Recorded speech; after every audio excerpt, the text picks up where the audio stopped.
Hari ini Baris Krim Polri juga memeriksa sejumlah saksi untuk laporan kesaksian palsu AF dan DD di kasus penyidikan Vina dan Eki 8 tahun silam. Setelah melakukan gelar perkara kasus ini, apakah ada tersangka dalam kasus kesaksian palsu ini?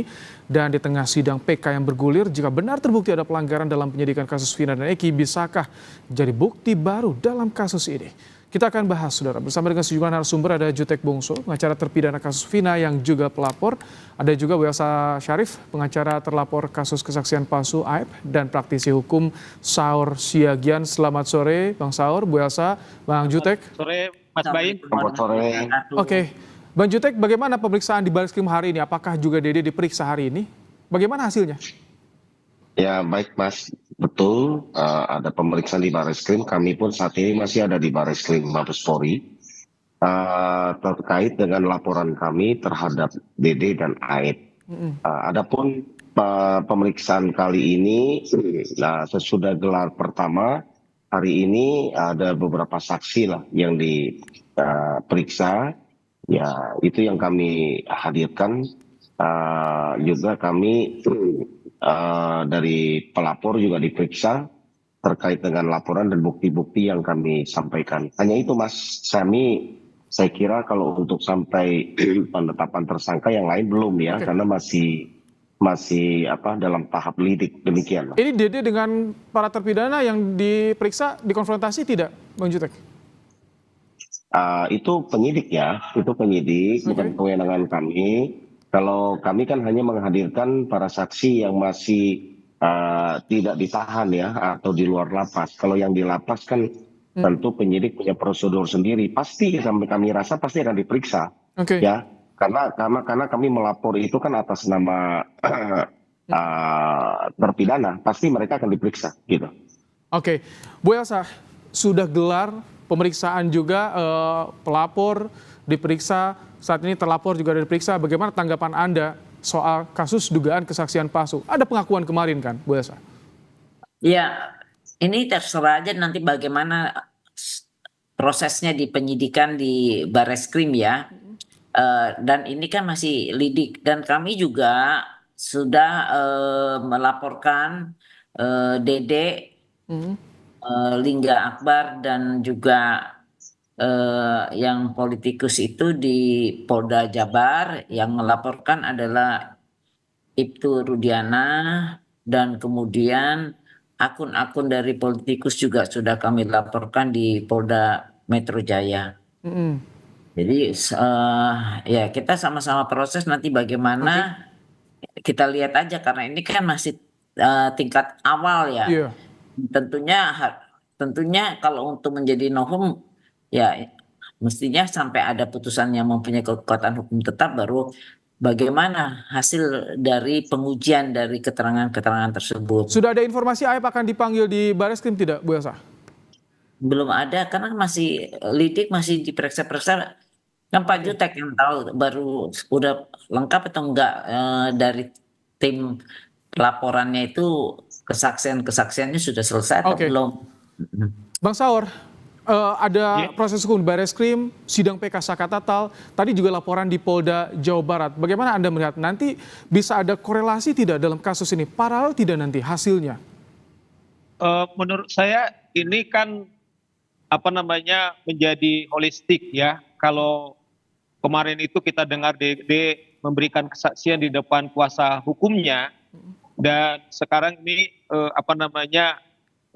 dia sudah diperiksa. Bahkan yang menarik, kalau tidak salah laporan yang sekarang beliau diperiksa di Mabes itu laporan daripada saudara kliennya saudara Jutek. Dan juga menarik apa yang dilakukan oleh Mbak Elsa, laporan.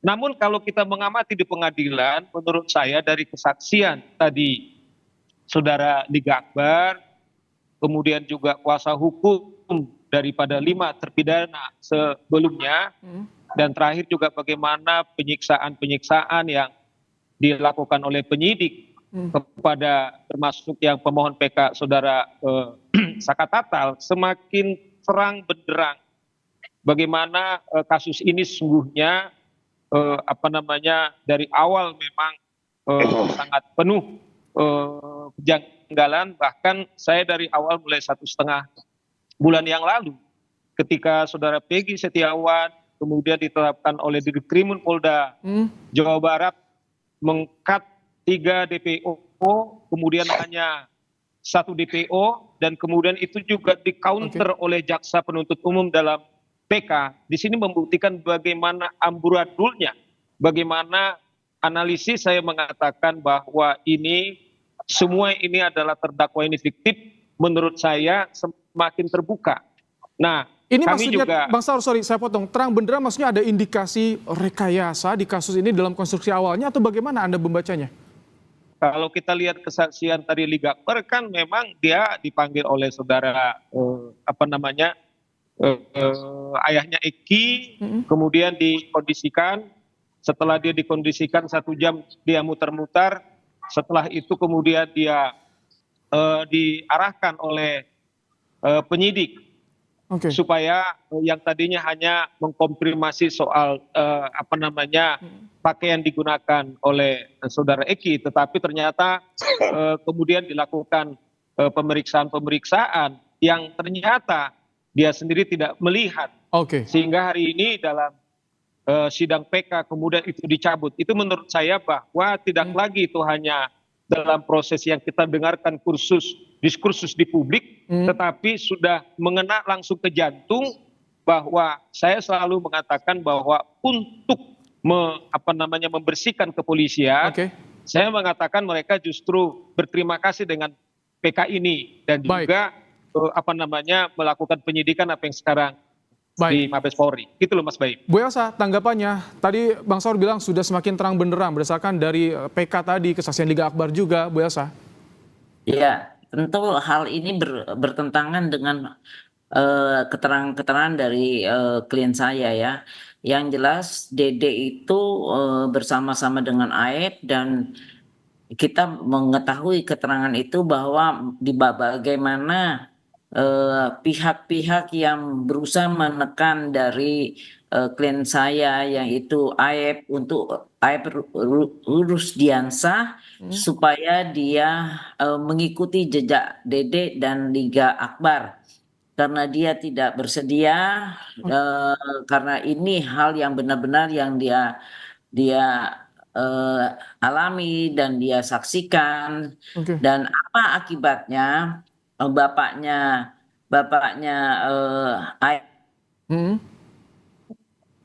Aep itu terus keluarganya didatangi, diintimidasi dan segala rupa. Dan setelah tahu bahwa Aep ini yang ketakutan dan memberi kuasa kepada kami, Perhaki, sekarang itu kita lagi proses buat laporan kepolisian di Polda Jabar. Ternyata orang tua keluarganya Aep dari maghrib dijemput oleh orang yang tidak dikenal sampai sekarang tidak pernah kembali. Dan ini kepolisian lagi mencari itu keberadaan dari orang tua Aep. Nah, disinilah kita melihat bagaimana adanya suatu hal-hal tindak pidana kriminal penyekapan, mungkin nanti bagaimana hasil dari penangkapan dari Polda Jabar terhadap penyanderaan dari orang tuanya Aep, dan Aep sekarang terus nangis-nangis dan kami sudah membuat laporan semuanya. Itu sudah ditangani oleh Polda Jabar, sudah dilaporkan Polda Jabar, tapi Bang Jutek, baik. Karena mulai dari kemarin maghrib telah dijemput dan dibawa ke suatu tempat, kalau nggak salah di Subang, yang mana kepolisian lagi mencari orang yang ambil dan menemukan bapaknya, dan kami sudah berusaha juga, tim kita juga mencari. Kami tangkap Bu Elsa. Baik, Bang Jutek, ada dugaan tadi menekan Aep agar mengikuti Dede. Bagaimana? Ada bantahan-bantahan seperti ini dilaporkan juga ke Polda Jabar. Anda melihat seperti apa ini? Jadi gini Mas, kalau kami kan berbicara berdasarkan fakta dan juga keanehan-keanehan yang terjadi. Kalau kita lihat peristiwa ini sekali lagi terjadi oleh karena keterangan Aep dan Dede ke Aibtu Rudiana pada tanggal 31 Agustus 2016. Aibtu Rudiana lalu melakukan penangkapan lalu melakukan interogasi. Ini berdasarkan BAP dan juga fakta ya yang ada di berkas ya. Mengadakan itu interogasi, muncullah 11 nama lalu membuat LP pada tanggal 31 Agustus. Pertanyaan saya, ya kan, ketika Aibtu Rudiana itu membuat LP, dia mengatakan seolah-olah dia ada di lokasi, seolah-olah dia tidak mengatakan itu dia dapat dari si A, si B, si C. Oke. Begitupun di BAP-nya. Atas dasar itu, menurut saya, lalu timbullah penangkapan dan juga baru keluar sprindik dari Reskrim Polresta Cirebon, lalu lanjutkan dengan surat penangkapan, naik ya sidik dan sebagainya. Pertanyaan saya, hanya dengan kesaksian Aib dan Dede, klien kami mengaku babak belur, lalu ditahan, kapan gelarnya ditetapkan jadi tersangka, naik jadi sidik. Nah, itu ajaib sekali, itu tanggal 31 Agustus semua, itu fakta. Baik. Itu fakta, itu yang kami ingin tanyakan. Kalau sekarang itu bahwa dikatakan muncul bahwa itu penuh dengan ada keanehan-keanehan, kesaksian Liga, kesaksian Dede yang mengatakan dia tidak pernah itu terjadi, menurut saya itu wajar. Kenapa? Karena memang menurut kami nggak akan ada itu kita sudah bisa membaca, menangkap arahnya. Baik, Bang Saur, singkat. Jadi ketika ada nih saksi kunci yang awalnya tapi saat ini berbeda pandangannya, kesaksiannya, pengakuannya, apa yang harus dilakukan oleh polisi di sini? Bagaimana untuk mengungkap kasus ini agar terang benderang, Bang Saur, singkat saja? Iya, menurut saya ini kan karena jaksa penuntut umum kan hanya mengandalkan kesaksian daripada Aib, kemudian juga Liga Akbar dan juga Dede. 2 dari 3 ini kan sudah mencabut keterangannya, bahkan saudara Dede sendiri kan secara gentleman kemudian mengaku siap apapun risikonya, bahkan menghimbau kepada rekannya Aib yang mengajak dia. Ini menurut saya adalah sudah sebagian kerja-kerja daripada